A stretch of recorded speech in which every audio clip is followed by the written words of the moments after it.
I'm going to get into discussing a certain particular subject that obviously was brought up and I didn't realize it until now. To call yourself a label, a title, or a particular brand, and then to try to make your life based upon identity is another lie. You see, my point being within this subject I'm bringing up is that unless you actually fit the ideology in which fits that label, brand, title, or whatever you call it, then it's kind of shilly. When you think it means you're calling yourself something and you're preaching it based upon that of a lie. And the one thing I've learned is that certain lies within this world never really get you far.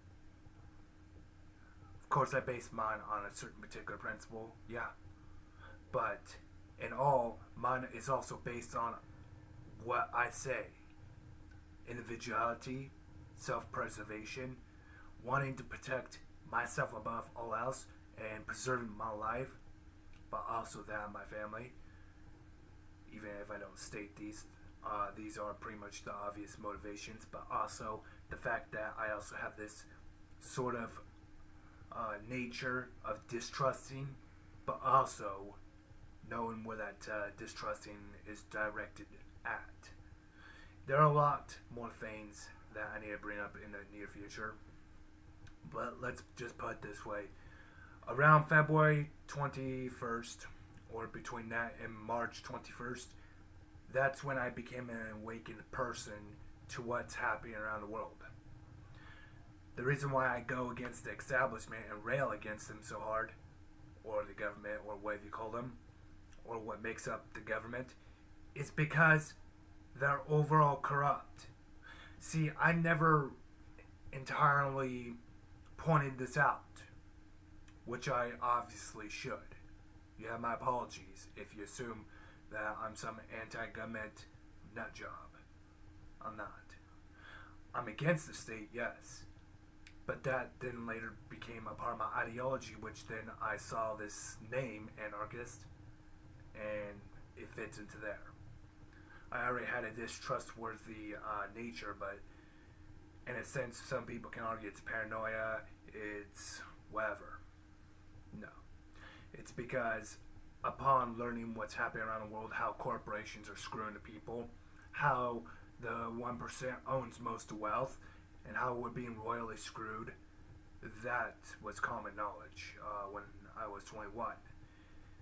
When I was 24, and this is 2 months, 3 months after I turned 20, before I was going to turn 25, I learned about what's happening around the world, about the Bilderberg groups, about the secret, shadowy spooks that are running our governments from behind the scenes, and how they make up the shadowy establishment, the deep state, the state within the state, and how this government that you see before you is built on a lie, and how it has degenerated into a corrupt regime, and how the most prosperous, when supposedly the most prosperous and greatest nation on the face of this planet, I don't call it great anymore because it hasn't been great for nearly over 100 plus years. We have been very imperialistic as a nation state. We've been very expansive, very ambitious. We have been told lie after lie for over 100 years after World War I. The false flagging that led to World War I, that then led to World War II, that then led to the Cold War. If it was not for this whole system, and this fits into the whole paradigm in which I'm putting out there, the fact that we have a powerful system, such as the government, it's a powerful, centralized, authoritarian system by nature.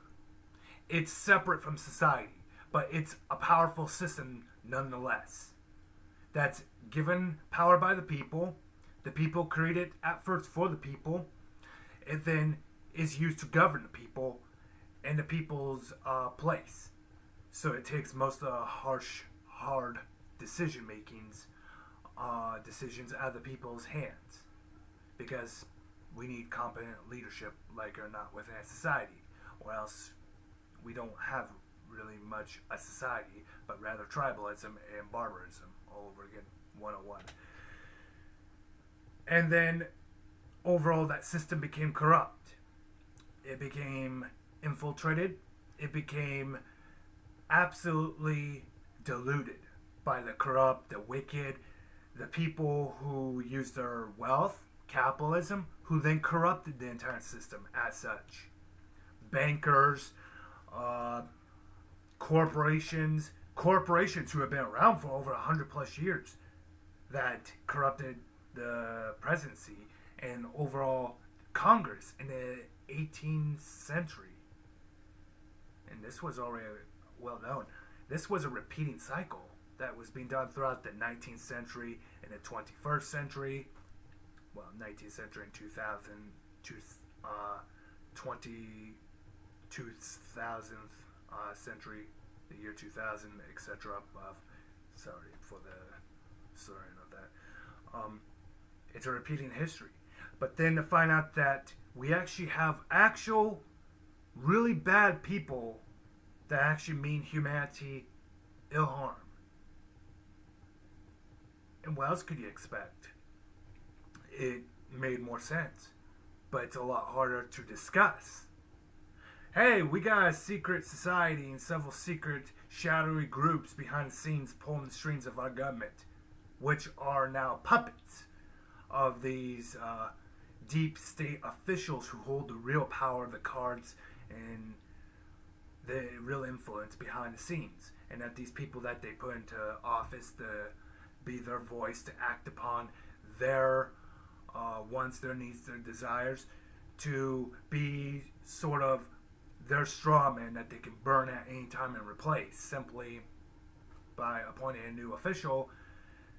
And the people being as stupid as they are in America, no offense to anyone who's American, but we have an overall dumb population, they would vote for him, get him in, and then he would be the new straw man / puppet. To where these deep state officials could just simply burn when they wanted to put a new puppet in a position of power. Well, imagine now, and that the wealthiest and powerful people who control these mega corporations, the bankers, I'm talking about the bankers at multi-trillion-dollar institutions / organizations that can produce money out of thin air, out of nowhere, like it's water, basically. It just comes together out of thin air and creates new money, and how that's fucking us over. And how our state officials to the highest level are so corrupt, so criminal, so absolutely compromised, that makes you quake. And then I have to otherwise take into account that that's what created the current system, thus the current problem. And thus, by default, I also have to look at that the only way to overcome such a system is to de-evolve to a more individualistic form of self-governing for the preservation and restoration of society, its morals, its traditions, its personal autonomy, above all else. That we need to go back to the individual level to save our society. Of course, I'm going to promote anarchism if it means saving us. It is my ultimate form of belief in the long term, because my ideology, unfortunately, well, it's not unfortunate, but my ideology was kind of weak in 2014. Well, not 2014, 2015. And it took a long time for me to understand this.